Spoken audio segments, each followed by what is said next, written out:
I'm keen to understand this sort of a peer-to-peer system obviously existed in many other parts of the world. I mean, initial crypto exchanges were like that as well. So where was the problem in scaling that? The problem with peer to peer and why in some parts of the world, some industries of the world it may work is that if somebody has a bank account, right?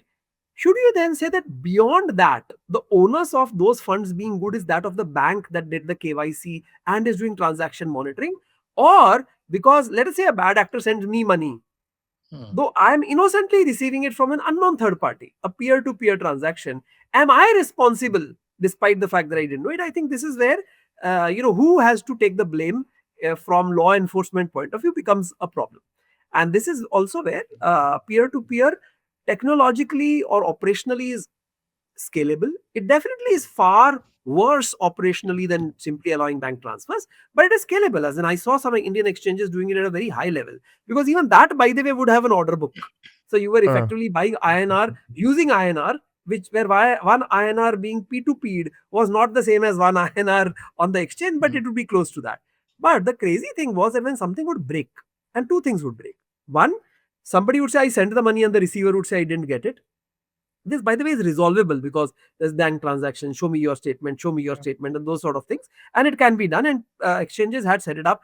I did not ever participate either as a customer or a CEO or owner of any such exchange. So I'm saying that as much as an outsider as you are. But the other bit around, somebody or the other bringing bad money, including somebody saying, hey, listen, I never sent the money. Somebody accessed my money and sent it. Right? That means whatever you call it, debit card fraud or ATM mhm. fraud or whatever else. So now this bit, the people who would get into trouble were not truly at fault.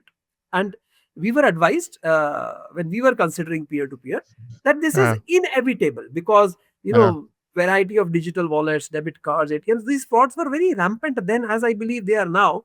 I said, okay, what's going to happen is that the customer won't think that way. The customer will think, I was operating on ZepPay when this happened to me. They won't uh, bother that there was a, one in 100 kind of bad actor who came in. And we thought that we had enough, worry about getting our customers into trouble that we didn't do it. So the scalability problem was only on this end. Operational mhm. scalability is just a cost. So you can scale it up as in India is the land of BPO.